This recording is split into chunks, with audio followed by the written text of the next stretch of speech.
Hello বন্ধুরা, আসসালামু আলাইকুম। টেক সলিউশন বাই সোহেল চ্যানেলে আপনাকে স্বাগতম। ভিডিওটি শুরু করার আগে প্রথমে একটি লাইক দিবেন, সাবস্ক্রাইব করবেন এবং এখানে চেপে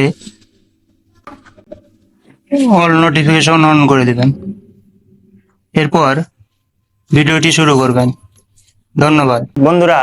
আজকে গুরুত্বপূর্ণ একটি ভিডিও নিয়ে আপনাদের সামনে হাজির হয়েছি। আমাদের অনেক সময় জন্ম নিবন্ধন করতে হয় ইউনিয়ন পরিষদে।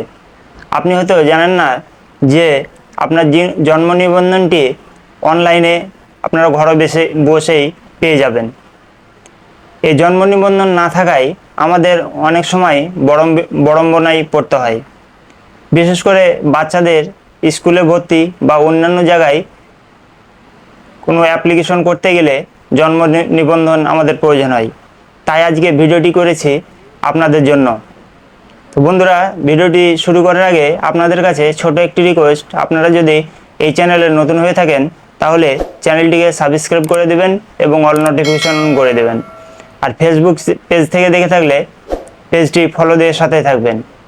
আর যারা সাবস্ক্রাইব করেছেন তাদের অসংখ্য ধন্যবাদ। তার কথা বাড়াচ্ছি না, আমরা যে কোনো একটি ব্রাউজারে চলে যাব। ব্রাউজারে গিয়ে আমরা সার্চ দেব everify.bd.ris.gov.bd। আপনাদের সুবিধার্থে লিঙ্কটি আমি আমার ভিডিওর ডেসক্রিপশনে দিয়ে দেব, আপনারা সেখান থেকেই সরাসরি ওয়েবসাইটে প্রবেশ করতে পারবেন।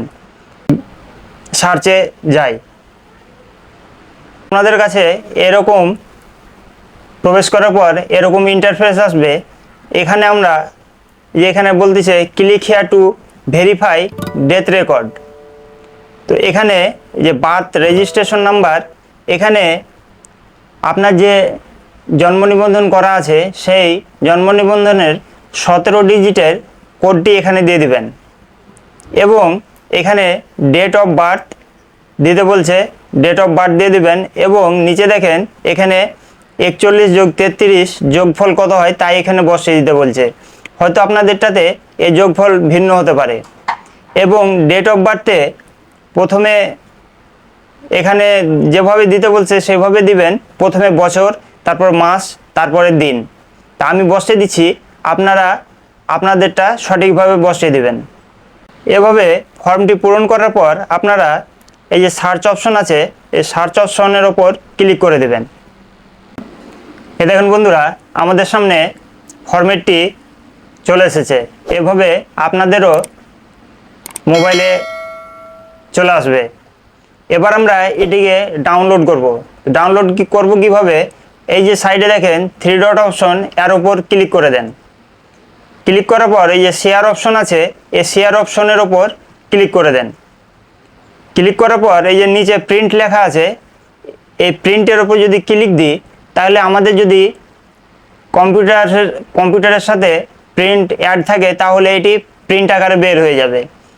আমরা ডাউনলোড করব, তারপরেও আমাদের এই প্রিন্টের ওপর ক্লিক দিতে হবে। আমরা এই প্রিন্টের ওপর ক্লিক দিলে আমাদের কাছে এরকম ইন্টারফেস আসবে যে প্রিন্ট করলে এইভাবে আসবে।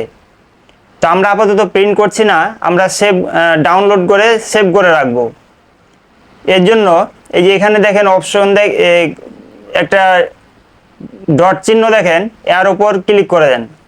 করার পর সেভ অ্যাজ পিডিএফ লেখা আছে, এই সেভ অ্যাজ পিডিএফের ওপর ক্লিক করে দেন। করার পর এই যে ডান দিকে দেখেন যে লোগো আছে, এই লোগো চিহ্নের ওপর এটা হলো ডাউনলোড, এর ওপর ক্লিক করে দিলে আমাদের কাছে একটি স্পেস চাইবে এটি রাখার জন্য। তা আমরা এখানে দেখেন নিচে আসছে সার্চ বার্থ অ্যান্ড ডেথ, এই সেভ লেখা আছে, এই সেভের ওপর ক্লিক করে দেন। সেভের ওপরে ক্লিক করলে আমাদের ফরম্যাটটি গ্যালারিতে সেভ হয়ে গেছে। চলেন আমরা এখন এটা কেটে বের হয়ে গিয়ে আমরা গ্যালারিতে গিয়ে দেখি যে আমাদের জন্ম নিবন্ধনটি ডাউনলোড হয়েছে কিনা। এই যে বন্ধুরা, আমাদের জন্ম নিবন্ধনটি ডাউনলোড হয়ে গেছে। এই দেখেন, এভাবেই আপনারা আপনাদের মোবাইল দিয়ে সহজেই জন্ম নিবন্ধন ডাউনলোড করে নিতে পারেন। তো বন্ধুরা, আশা করি ভিডিওটি সবার কাছে খুব গুরুত্বপূর্ণ। ভিডিওটি বেশি বেশি শেয়ার করবেন যেন সবার উপকার হয়, আর ইউনিয়ন পরিষদে এভাবে কারো যেন হ্যাসাল না হতে হয়। ভিডিওটি শেষ করার আগে আপনাদের কাছে একটি রিকোয়েস্ট, আপনারা চ্যানেলটিকে সাবস্ক্রাইব করে দেবেন এবং ফেসবুক পেজ থেকে দেখে থাকলে পেজটি ফলো দিয়ে সাথেই থাকবেন। ধন্যবাদ। আসসালামু আলাইকুম।